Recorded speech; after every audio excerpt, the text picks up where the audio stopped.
የብርሃን ሞባይል ባንኪንግ እንዴት ተሻሽሏል ይበልጥ ዘመኗል። በብርሃን ፍጥነት ያሻውትን የሚፈጽሙት ጊዜውን የሚመጥን የሞባይል ባንኪንግ አገልግሎት ከብርሃን ባንክ። እስኪ መተግበሪያውን አፕዴት ያድርጉና አዲሱን አቀራረብ ይመልከቱ። የሚፈልጉትን በሙሉ በፍጥነት በቀላሉ ወዲያውኑ ገንዘብ ወደ አካውንት እንዲሁም ወደ ዋሌት መላክ፣ ክፍያዎችን መፈጸም፣ የአየር ሰዓት መሙላት፣ ስቴትመንት ማውጣት፣ ቀሪ ሂሳብ መጠየቅና ሌላም ሁሉንም በቀላሉ። አዲሱ የብርሃን ባንክ የሞባይል ባንኪንግ መተግበሪያ አሁኑኑ አፕዴት ያድርጉ። ብርሃን ባንክ እንደ ስማችን ብርሃን ነው ስራችን። ተመልሰናል አድማጮቻችን። አራዳ ኤፍ ኤም 95.1 ላይ ትገኛላችሁ። ፉትቦል ካፌ ነው ፕሮግራሙ። ሌላኛውን ጉዳይ ደግሞ እንመልከት። የዲዲዬ ዴሾን ጉዳይ እናንሳ። በፈረንሳይ ብሔራዊ ቡድን እሱም በጣም ውጤታማ አሰልጣኝ ነበር። እንግዲህ ባለፉት ዓመታት እጅግ ተፎካካሪ የሆነ የዓለም ዋንጫ የሚያሸንፍ ትልቅ ቡድን መስራት ይችላል። እናንሳው ይህንን ጉዳይ። በሚቀጥለው ግን የፈረንሳይ ብሔራዊ ቡድን አሰልጣኝ አይሆንም። ዚዳን ወደ ፈረንሳይ ይመጣልና እናንሳው። ልክ ነው። ዲዲዬ ዴሾ የፈረንሳይ ብሔራዊ ቡድን የመጨረሻ ጨዋታውን በሚፈልገው ሁኔታ አይደለም ያጠናቀቀው። ምክንያቱም የመጨረሻዎቹን 2 ጨዋታዎች ተሸንፎ ነው የጨረሰው። በስፔን በግማሽ ፍጻሜው ደግሞ በደረጃ ጨዋታ ምንም እንኳ የደረጃ ጨዋታን መሸነፍ ከደረጃ ጨዋታ ትርጉም አልባነት የተነሳ ለኔ እንደዛ ነው። ለምን እንደሚጫወቱ አላውቅም። ቱኸል ለምን እንደሚጫወቱ አላውቅም ሲሉ ነበር ከጨዋታው በፊት። የተሸናፊዎች ፍጻሜ ነው ስሙ ራሱ። የተሸናፊዎች ፍጻሜ በሚባል ጨዋታ ላይ መሰለፍ ትፈልጊያለሽ? አላውቅም። ሴሚ ፋይናል ላይ የተሸነፉ 2 ቡድኖች ለአንዳንድ ሀገራት ትርጉም አለ። ለምሳሌ ቱርክ 2002 ላይ ደቡብ ኮሪያን አሸንፋ 3ኛ ስትወጣ ነው። ግን ለትልልቆቹ ሀገራት ግን ብዙ ትርጉም ያለው አይመስለኝም። ለሪከርድ ለንግግር ጥሩ ነው። በቀደም ቤሊንጋም በ60 ዓመት ውስጥ እንግሊዝ ብሔራዊ ቡድን ጥሩ የተጓዘው ዘንድሮ 3ኛ ሆነን ስለጨረስን አለ። ስለዚህ ለሆነ ነገር ይመቸውናል።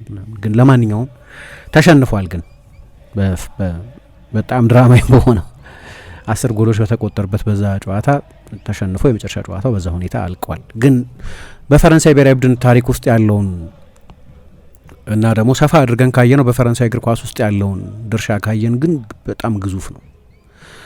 በተጫዋችነትም በአሰልጣኝነትም። በተጫዋችነት የፈረንሳይ ምንጊዜም ትልልቅ ከሚባሉ ተጫዋቾች መካከል ክህሎቱ አንዱ አያደርገው። ቪንሰንት ካንቶና አልኩኝ፣ ኤሪክ ካንቶና አይዋደዱም ከካንቶና ጋር። ውሃ ተሸካሚው ዋተር ካሪየር የሚለውን ፍሬዝ የተጠቀመው ለሱ በጣም ስኪልድ ተጫዋች አይደለም። የፈረንሳይ ምንጊዜም ታላላቅ ተጫዋቾች የሚባሉት ሬሞን ኮፓ፣ ሚሼል ፕላቲኒ፣ ዚነዲን ዚዳን እስካሁን ድረስ ካሉት እስከነ ኪሊያን ምባፔ ድረስ በነዛ ተርታ የሚጠቀስ ሰው አይደለም። ግን በሀገሪቱ ስኬቶች ውስጥ በሙሉ ግን ያለ ሰው ነው። ላለፉት 40 ዓመታት ከሞላ ጎደል የፈረንሳይ ትልልቆቹ ድሎች ውስጥ አለበት። ከ2 ዋና ድሎች በስተቀር አሁን ፒኤስጂ ቻምፒየንስ ሊግ ሲያሸንፍ 2 የፈረንሳይ ቡድን ነው። ከዚህ በፊት 1 የፈረንሳይ ቡድን ብቻ ነው ቻምፒየንስ ሊግ አሸንፎ የሚያውቀው። 93 ላይ ሬሞን ጎታልስ የሚባሉ ቤልጅየማዊ አሰልጣኝ ያሰለጥኑት የነበረው ማርሴይ በቤርናርድ ታፒ ዘመን። ከዛ ውጪ 84 ላይ ደግሞ የፈረንሳይ ብሔራዊ ቡድን በሚሼል ሂዳልጎ እየሰለጠነ በሚሼል ፕላቲኒ እየተመራ 84ቱን የአውሮፓ ዋንጫ ሲያሸንፍ በእነዚህ 2 ድሎች ላይ ብቻ ነው ያልነበረው። በመካከል ባሉ በሁሉም ዋና የክለብና የብሔራዊ ቡድን ድሎች ውስጥ ግን ፎርፍሮንት ነው። የቡድኑ አባል ብቻ ሳይሆን የድሎቹ ገጽ ዋና ምስል ሆኖ ነው የቆየው። ፕላቲኒ 80 እንዳልኩት ዩሮ 1984 ላይ ውብ ቡድን ነበር። ያንን ዋንጫ አሸነፉ። እንደዚህ ግን ከዛ ሌሎች ተጽዕኖ ያላቸው ሳይሆን ፕላቲኒ ትልቅ እግር ኳስ ፊገር ነው። ግን ብሔራዊ ቡድን ማሰልጠን አልፈልግም አለ። ከዛ የበለጠ ወደ አድሚኒስትሬሽን ነው መሄድ የፈለገው። ህልሙ የፊፋ ፕሬዝዳንት መሆን ነበር። በኋላ የዩኤፋ ፕሬዝዳንት ግን ነበር ሚሼል ፕላቲኒ። በዘመኑ ከማራዶና ሁሉ ይበልጣሉና የበለጠባቸውን ጊዜያት ነበሩ። በእርግጥ ማራዶና ምን አዲስ አድቫንቴጅ ነበረው? ባሎንዶር ለአውሮፓ ተጫዋች ብቻ ነበር የሚሰጠው። ስለዚህ ማራዶና ባሎንዶር አሸንፎ አያውቅም። ዚዳንም አንጸባራቂ የፈረንሳይ ኮከብ ነው። ቢያንስ በ3 ሜጀር ውድድሮች ላይ 96ን ትቼው ማለት ነው። 96 መጀመሪያው ነበር፣ ጥሩ ነበር ያኔም። ግን 98፣ 2000 እና 2006 ላይ ያንጸባረቀ ኮከብ ነው ዚነዲን ዚዳን። እንደ ፌርናንድ ሳትረ፣ ጆርጅ ቦሎኝ የሚባሉ አሁን ፈረንሳይ ይሄ ተዝቆ ማያልቅ ተሰጦ እንዲኖራት ትልቅ ድርሻ የነበራቸው በመዋቅራዊ ተጽዕኖ የነበራቸው ክሌር ፎንቴን ማቋቋምን ጨምሮ የነበራቸው በታለንት አይደንቲፊኬሽን ላይ በቅድመ አካዳሚ ትሬኒንግ ላይ በፈረንሳይ የእድሜ እርከን ቡድኖች ውስጥ በሰሩት ስራ ሁሉ ትልቅ ድርሻ የነበራቸው ሰዎች ናቸው። እንደዚህ ግን ዴሾ ከነዚህ ሁሉ የሚገዝፍ ይመስላል ቅድም ካልኳቸው ድሎች በስተቀር በሁሉም የድል ፎቶግራፎች ውስጥ ያለ ነው የምለው ለዛ ነው።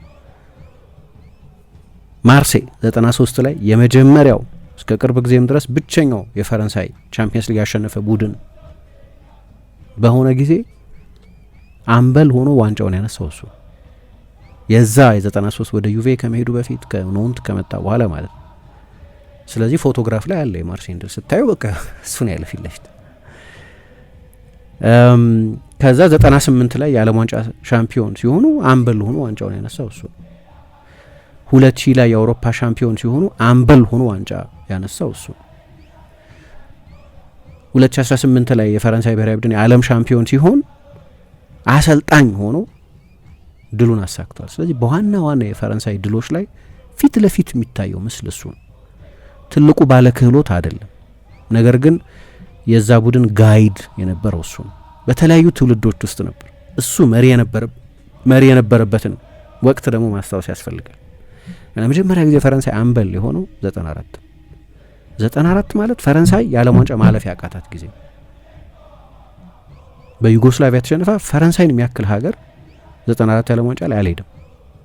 ከዛ በኋላ ነው የቡድኑ መሪ የሆኑ አምበል የሆኑ እና ያ ቡድን ደግሞ ሌሎች ትልልቅ አውራዎች የነበሩበት አልፋዎች የነበሩበት ቡድን ሎሮን ብሎ የነበረበት ማርሴይ ዴሳይ የነበረበት ዚነዲን ዚዳን የነበረበት ክሪስቲያን ካሬምበ የነበረበት ዩሪ ጆርካይፍ የነበረበት ቪሸንቴ ሊዛራዙ የነበረበት አሁን በጣም ይጠላላሉ ግን እና ያን ያህልም ትልቅ የክለብ ኬሪየር የነበረው አይመስለኝም። ክሪስቶፈር ዱገሪ የነበረበት የፈረንሳይ ብሔራዊ ቡድን ነው አምበል ሆኖ የመራው በዛ በጣም አስቸጋሪ በሆነ ጊዜ ውስጥ እና ያንን ቡድን እየመራ በፈረንሳይ የእግር ኳስ ታሪክ ወርቃማው ዘመን ውስጥ የዛ ቡድን ጋይድ ድምጽ መሪ ነው የነበረው። ከዛ ሌላኛው ትውልድ መጣ። አሁን በቅርብ ጊዜ ደግሞ የነበረው ትውልድ አንቷን ግሪዝማን፣ ሁጎ ዮሪስ፣ ራፋኤል ቫራን፣ ፖል ፖግባ፣ ኤንጎሎ ኮንቴ፣ ኪሊያን ምባፔ አይነት ሌላ ትውልድ ውስጥ ያሉ ሰዎችን መምራት ጀመረ በሌላ አይነት ኃላፊነት በአሰልጣኝነት ግን የድላቸው አርክቴክት አናጺ ማስተር ማይንድ ሆኖ ለፈረንሳይ ብሔራዊ ቡድን ግማሽ ፍጻሜ መድረስ ውድቀት እንዲመስል ያደረገ ሆነ። ግማሽ ፍጻሜ መድረስ ለፈረንሳይ ባለፈው ስለ ፈረንሳይ እግር ኳስ ስንናገር አልነበረም እኮ ፈረንሳይ እንደዛ አይነት አገር አልነበረም።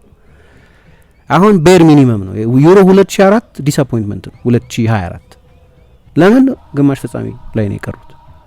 አሁን የዓለም ዋንጫው ዲስአፖይንትመንት ነው። ስኬት ነው ብሎ የሚጨፍር ፈረንሳይ የለም። አሁን ደግሞ ውድድሩ ላይ ቡድኑ እየተጫወተ በነበረው የእግር ኳስ አይነት ምክንያት ዋንጫ ይወስዳል የሚለው ኤክስፔክቴሽን ከውድድሩ በፊትም ነበር፣ ውድድሩ ላይ ደግሞ ተጠናከረ ይህ ግምት እና በዛ ምክንያት በተለይ ከስፔን ጋር የነበራቸው ፐርፎርማንስ ደካማ ሆነ። ግን ሴሚ ፋይናሊስት ናቸው። ያለው ስሜት ግን ሴንስ ኦፍ ውድቀት የት ደርሰው ሴሚ ፋይናል ደርሰው ቤር ሚኒመም አደረገው። አምበል በሆነበት ጊዜ የፈረንሳይ ብሔራዊ ቡድን ትልልቅ ውድድሮችን ማያልፍ ቡድን ወደ መሆን ደርሶ ነበር። አሰልጣኝ ሆኖ ሲመጣ ዩሮ 2024 ምንድን ነበር ፈረንሳይ መሰለሽ ከፍታና ዝቅታዎች መሀል ሲመላለስ የነበረ ቡድን ነው። ባለፉት 30 ዓመታት ልበሉ በጠቅላላ 28 ዓመት ለምሳሌ የዓለም ዋንጫ ያሸንፋል 98 ላይ 2002 ደግሞ ከምድቡ ይወድቃል። አንድ ጎል ሳያስቆጥር አንድ ጨዋታ ሳያሸንፍ ይወድቃል። 2006 የዓለም ዋንጫ ፍጻሜ ይደርሳል። 2010 ላይ ማለፋቸውን በቲየሪ ኦንሪ ማኖ ነው ያለፉት። ማለፋቸውም ፍጹም እድለኝነት የዳኝነት በቪአር ዘመን ቢሆን ሊያልፉ አይችሉም። አለፉና ደግሞ ያ ስንት ዶክሜንተሪ የተሰራበት የክሪስና የሚባለው ነውጥ በደቡብ አፍሪካ ፈረንሳይን ሀፍረት ያለበት ኒኮላ ኔልካ ከውድድሩ የተባረበት በካሜራ ፊት አሰልጣኙን ሲዘልፍ የሰማንበት ኤቭራ ሌሎቹም ተጫዋቾች ብዙ ጨዋታ የተቀጡበት ምስቅልቅሉ ይወጣ ከምድባቸው ደግሞ እንደገና የወደቁበት የዓለም ዋንጫ ነው። ስለዚህ አንድ ከፍታ ነበራቸው እንደ 98 አይነት፣ ከዛ ሌላ ውድቀት ነበራቸው እንደ 2002 አይነት። እንደገና ፍጻሜ ይደርሳል 2006 ባያሸነፉትም ግን ጥሩ ነበር። ከዛ 2010 አይነት ይመጣ እንደ መውጣት መውረድ ነው ዮዮ መሆን ነበር የፈረንሳይ እግር ኳስ ከፍ ዝቅ የሚል ነገር አሁን ስቴብል አደረገው። ቢያንስ ሴሚ ፋይናል ይደርሳል። ብዙ ፋይናሎችም ተጫውቷል። ግን ኃላፊነቱን ሲረከብ ነው ከዛ የዩሮ 2012 ብዙ መከባበር የጎደለበት አይነት ካምፕ ነበር የነበረው እና ማስታወስ ያለብን በኩርፊያ ምክንያት በነዛ 10 ዓመታት የፈረንሳይ ቤስት የሚባለው ተጫዋች ፍራንክ ሪቤሪ ከብሔራዊ ቡድን ራሱን በጊዜ ነው ያገለለው። የፍራንክ ሪቤሪ አይነቱን ተጫዋች ማጣትንም መቋቋም ነበረበት። ቤንዜማም የፈረንሳይ እግር ኳስ ባለፈው 20 ዓመት በትንሹ ያፈራው ምርጡ አጥቂ ነበር እስከ ኪሊያን ምባፔ መምጣት ድረስ 10 15 ዓመት እንደ እንትኑ እሱ ነው ለ10 ዓመት ኦልሞስት አልተጠቀመበትም በተለያዩ ምክንያቶች። ቤንዜማን ለፈረንሳይ በማያስጠሩ ምክንያቶች ፌዴሬሽኑ ወስኖ ነው እሱንም አልተጠቀመበትም። እሱንም ኔጎሽየት ማድረግ ነበረበት፣ ያለ እነሱ መጫወት ነበረበት እና ሴሚ ፋይናልን ኖርም አድርጓል። ትችት የለበትም ማለት አይደለም፣ ምርጥ ተጫዋቾችን አላሰለጠንም ማለት አይደለም። ግን ሬኔ ጂራር ለምሳሌ የዩሮ 2000 ሻምፒዮን የሆነው ቡድን ምክትል አሰልጣኝ የነበሩት የሮጀር ሌሜር ምክትል የነበሩት ሰው የኛ ቤከንባወር ነው ይላሉ። የኛ ፍራንስ ቤከንባወር ነው። ከፍራንስ ቤከንባወር ጋር የሚያስጠቅስ በነገሩ ታሪክ አለ። በዓለም እግር ኳስ ታሪክ በተጫዋችነትና በአምበልነት ዋንጫ ያነሱ ተጫዋቾች በተጫዋችነት በአሰልጣኝነት እንደዚህ 3 ብቻ ናቸው። አንደኛው ፍራንስ ቤከንባወር፣ ሁለተኛው ማሪዮ ዛጋሎ ናቸው። ሁለቱም በህይወት የሉም አሁን። ሶስተኛው ዲዲዬ ዴሾ እና 3 ባሎን ዶር አላሸነፈም ይሆናል፣ ግን በፈረንሳይ እግር ኳስ የእሱን ያህል ኢንፍሉዌንስ ያለው ሰው የለም ይላሉ። ቻምፒየንስ ሊግ አሸንፏል፣ የዓለም ዋንጫ አሸንፏል፣ በተጫዋችነትም በአሰልጣኝነትም ይህንን ያደረገ ሰው ነው እና የፈረንሳይ እግር ኳስ ሞኑሜንት የሚባል ዴሾ ራሱ ብሎታል።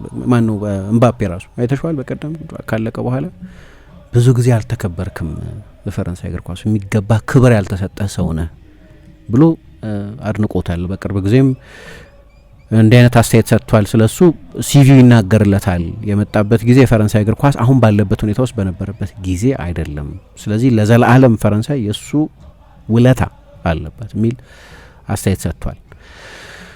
እና ያኔ እንዳልኩት ማርች 22 1994 ነው መጀመሪያ ጊዜ አምበል ሆኖ በተጫወተበት ጊዜ ፈረንሳይ ከዩናይትድ ስቴትስ የዓለም ዋንጫ ከቀረች ከ4 ወር በኋላ ነበር ጨዋታ የተደረገው 2012 ላይ ሲመጣ። ከዛ የክኒሲያና ነው ስሙ እንዳላሳስበው ደቡብ አፍሪካ ውስጥ ያለ የፈረንሳይ ብሔራዊ ቡድን የነበረበት ካምፕ ነው። ከዛ ከ2 ዓመት በኋላ ነው ወደ ኃላፊነት የመጣው። በሁለቱም አጋጣሚዎች የፈረንሳይ ብሔራዊ ቡድን መልሶ ግንባታ ይፈልግ ነበር። የመልሶ ግንባታው የሪቢልድ ዋናው ሰው አይደለም፣ ግን ቁጥር 1 ተጠቃሽ ግን ሊባል ይችላል። በመሪነት ደረጃ ነው የነበረው በእነዚህ በሁለቱም አጋጣሚዎች እና ፈረንሳይ ባለፉት 40 ዓመታት ክለቦቹና ብሔራዊ ቡድኖቹን በተመለከተ ሜጀር ፋይናልስ በሚባሉት እንደ ቻምፒየንስ ሊግ አይነት ፍጻሜዎች ላይ 7 ፍጻሜዎች ላይ ተጫውታለች። 5ቱ ላይ ነበር እሱ እና በዓለም እግር ኳስ ታሪክም በብሔራዊ ቡድን አሰልጣኝነት ብዙ ጨዋታ በማሸነፍ የርጊ ሎቭ ብቻ ናቸው የሚበልጡት። ዮአኪም ሎቭ የጀርመን ብሔራዊ ቡድን አሰልጣኝ 124 ጨዋታ አሸንፈዋል። እሱ 118 ጨዋታ ነው ያሸነፈው። ግን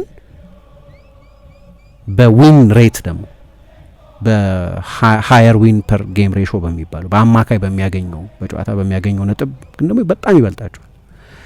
በአምበልነት በተጫዋችነት 9200 ቀን ነው የቆየው ማለት 25 ዓመት ማለት ነው። ያለፈው 25 ዓመት ላይ ፈረንሳይ ወርቃማ ዘመን የሚባል ዚዳን ይህንን ክብር ሊጋራውም ሊልቀውም ይችላል። በክለብ አሰልጣኝነት በጣም ስኬታማ በዛ በአጭር ጊዜ ያገኘው የዚዳን ስኬት የሚገርም ሪያል ማድሪድ ውስጥ ግን በብሔራዊ ቡድን ገና አሁን ነው ጉዞውን የሚጀምረው። አሁን ነው የሱ ታሪክ መጻፍ የሚጀምረው በሁለቱም በኩል ለማድረግ ማለት በተጫዋችነትም በአሰልጣኝነት። ሚሼል ፕላቲኒ እዚህ ውስጥ የለበትም። ሲጀምርም ወደ አሰልጣኝነት መምጣት አልፈልግም። ምን እንደገረመኝ ልንገር። የፈረንሳይ ብሔራዊ ቡድን ኃላፊነት በተረከበበት ጊዜ ጣሊያን 44 ጨዋታዎች ያሸንፈ ነበር። በዓለም ዋንጫዎች ያሸነፈቻቸው ጨዋታዎች ተደምረው ማለት ነው። ፈረንሳይ 25 ጨዋታ ነበር ያሸነፈችው። አሁን ከኃላፊነት ሲለቅ አትሱሪ 45 ጨዋታ ነው ያሸነፈው። 1 ጨዋታ ነው ከዛ በኋላ ተጨማሪ ያሸነፈው። የፈረንሳይ ብሔራዊ ቡድን ከዛ በኋላ 20 ጨዋታ አሸንፏል። ጣሊያን ቤንችማርክ ስለሆነ ነው ማለት ነው። እና በ26 ጨዋታ 20 አሸንፏል። በዓለም ዋንጫዎች ብቻ 3 አቻ ወጣ። 3 ብቻ ነው የተሸነፈው። 3 ብቻ ነው የተሸነፈው በጠቅላላው በዓለም ዋንጫዎች እና ያለው ሪከርድ የዓለም ዋንጫ ሪከርድ የሚደንቅ ሪከርድ ነው። አሁን የአርጀንቲናውን ጨዋታ እንደ ሽንፈት በዓለም አካተት ማለት ነው በመለያ ምት ስለሆነ የተሸነፉት። ስለዚህ 98 2018 2000 ትልልቆቹ የፈረንሳይ ድሎች ውስጥ የነበረ ሰው ነው። ለዛ ነው ላኪ ቻርም የሚባለው የፈረንሳይ እድል ምልክት የነካው ሁሉ ወደ ወርቅነት የሚቀየርለት ነው የሚባለው። ግን በተጫዋችነት እነዚህ ዋና ዋና ድሎቹ ብቻ አይደለም የነበሩት። ለምሳሌ በዩቬንቱስ 3 ተከታታይ ዓመት በማርሴሎ ሊፒ ስር የሴሪያ አሸናፊ ነበር። ጀማሪ ዋና ተጫዋች ሆኖ ማለት ነው። ከኮንቴ ጋር አብሮ የሚሰለፍ አማካይ ነበር። በማርሴይ 2 ጊዜ ሊግ አሸናፊ ይሆናል። አሁን ያው እንግዲህ እነ ቬንገር ሌላ አይነት አስተያየት ሊኖራቸው ይችላል። ብዙ የጨዋታ ፋውል ስለነበረ ቤርናርድ ታፒን እስር ድረስ ያወረደ የጨዋታ ማጭበርበር ስለነበረ የተደራጀ የጨዋታ ማጭበርበር ነበር፣ በፍርድ ቤት ጭምር ያስከሰሳቸው። ግን በአሰልጣኝነት ለምሳሌ የሞናኮ አሰልጣኝ ሆኖ ሞናኮ 1 ቻምፒየንስ ሊግ ፋይናል የተጫወተው በታሪኩ በዴሾ አሰልጣኝነት ስር 2004 ላይ ከጆዜ ሞሪኞ ፖርቶ ጋር በተጫወተበት ጊዜ ሞናኮን ይዞ ልክ ነው። አሁን ያ እንግዲህ ፌርናንዶ ሞሪንቴስ እኮ አለው ና ለቲንቸልን ፌርናንዶ ሞሪንቴስ ሪያል ማድሪድ ቋሚ ማድረግ ስላቃተው ወይም ቋሚ መሆን አቅቶት በውሰት ለሞናኮ የተሰጠ ተጫዋች ነው። ሉዶቪክ ጁሊ ነበር፣ ዳዶ ፐርሶ ነበር፣ ፓትሪሲዮ ኤቭራ ነበር። ምን ኦኬ፣ ግን የስታሮች ስብስብ አልነበር። ያንን ቡድን ይዞ ቻምፒየንስ ሊግ ፋይናል ተጫወቷል። ለዩቬ የተጫወተበት ክለብ ነው። ዩቬን ወደ ሴሪያ መመለስ ከባድ ላይሆን ይችላል፣ ግን ያኔ የነበሩበት ሁኔታ ማሰብ ያስፈልጋል። በካልቾፖሊ ምክንያት ዩቬ ከሴሪያው እንዲወርድ ተፈርዶበት ነበር። በዛ የ2006 የካልቾፖሊ ቅሌት በሉቺያኖ ሞጂ ተሳትፎ ምክንያት መጣ። በ1 ዓመት ወደ ሴሪያው መለሰው። ከዛ የማርሴይ አሰልጣኝ ሆነ። በማርሴይ አሰልጣኝነት 2009 ላይ ማርሴይ ለመጨረሻ ጊዜ ሊጋ ያሸነፈው በዲዲዬ ዴሾ አሰልጣኝነት 2008-9 ውድድር ዘመን የሊግ እና ካፕ ደብል የሚባል ደብል ነው ያሸነፈው በዛ የውድድር ዘመን። ከዛ በኋላ አላሸነፈም ማርሴይ። ያኔም ኃላፊነቱን ሲረከብ 17 ዓመት ሊጋ አላሸነፈም ነበር። ረጅም ጊዜ መጠበቅ ነበረባቸው። ከነዛ እሱ ራሱ ተጫዋች በነበረባቸው አመታት ነበር ድል ያደረጉት። 2012 ላይ ሲለቅ 4 ተጨማሪ ጥሎ ማለፍ ውድድሮች አሸንፎ ነው ከኃላፊነት የለቀቀው። እና ብዙ ጊዜ የማይሰጠው አንድ ክሬዲት ታክቲካል ግንዛቤው ነው። እንዲያውም እሱ ለኢታሊያን ነኝ ይላል፣ ጣሊያናዊ ነኝ ይላል። በሊፒ ስር ስለሰለጠነ እንደ አሰልጣኝ ፎርም የተደረገው በጣሊያን ይመስላል። ሁልጊዜም በታክቲኩ በኩል አሁን አንዳንድ ጊዜ እንደዚህ አይነት አሰልጣኞችን የጓርዲዮላ አይነት በጣም ሲስተማታይዝድ የሆነ ፖዚሽናል ፕሌይ የሚባል ኢንቨርት የሚያደርግ ፉልባክ ፌክ ናይን መጠቀም አለ አይደል? ልክ የሆኑ አሰልጣኞች አሉ። በቃ ረቀቅ ያለ ታክቲካል ኮንሰፕት ያላቸው አሰልጣኞች ስላሉ ከእነሱ ጋር የምታወዳድሩ ከሆነ ልክ እንደዛ አይነት ሶፊስቲኬሽን ያለው አሰልጣኝ ላይሆን ይችላል። የኢንተርናሽናል እግር ኳስ እንደዚህ አይነት እድል ይሰጥሻል የራሱን የቻለ ክርክር ነው።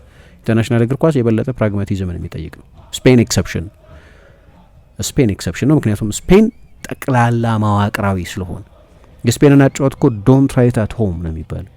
የሆነ አንዳንድ ጊዜ በቴሌቪዥን የምናያቸው የስታንት አክሽኖች አሉ አይደል፣ ፕራንኮች ምናምን ቤታችሁ እንዳትሞክሩት፣ ምክንያቱም ይህንን የሚያደርጉት ፕሮፌሽናል ሰዎች ናቸው ይባላል። የስፔንንም በቃ እንደ ስፔን ነው የሚጫወተው ብሎ አሁን በሚቀጥለው የአውሮፓ ዋንጫ ላይ ፈረንሳይ ቢሞክር አይሆንም።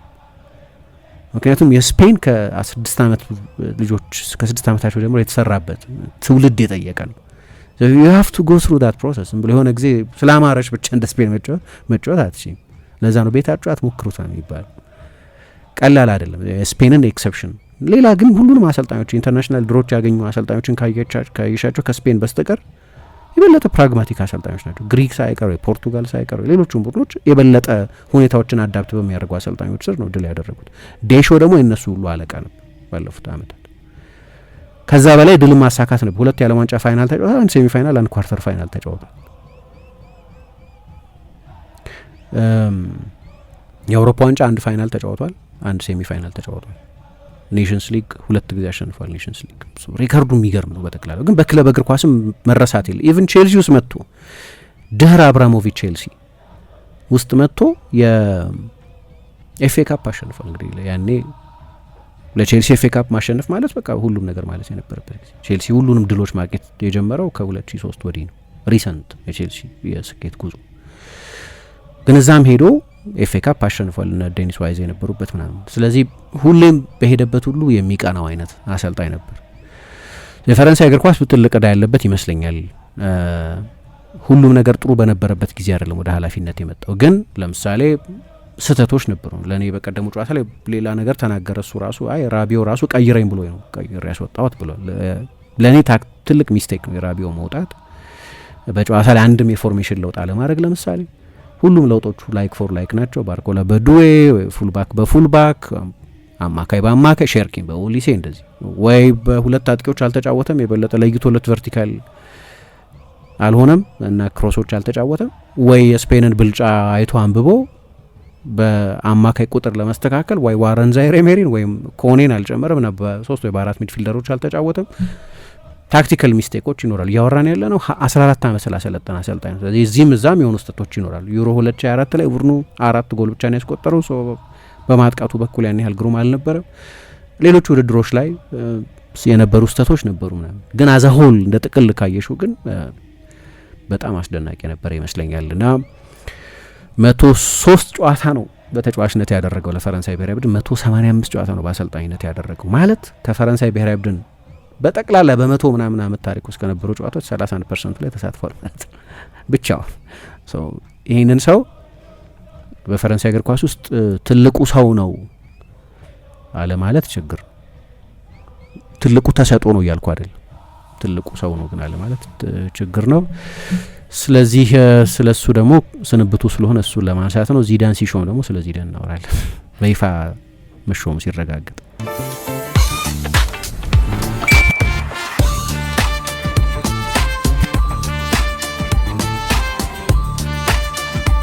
የብርሃን የሞባይል ባንኪንጎ እንዲህ ተሻሽሏል፣ ይበልጥ ዘምኗል። በብርሃን ፍጥነት ያሻውትን የሚፈጽሙት ጊዜውን የሚመጥን የሞባይል ባንኪንግ አገልግሎት ከብርሃን ባንክ። እስኪ መተግበሪያውን አፕዴት ያድርጉና አዲሱን አቀራረብ ይመልከቱ።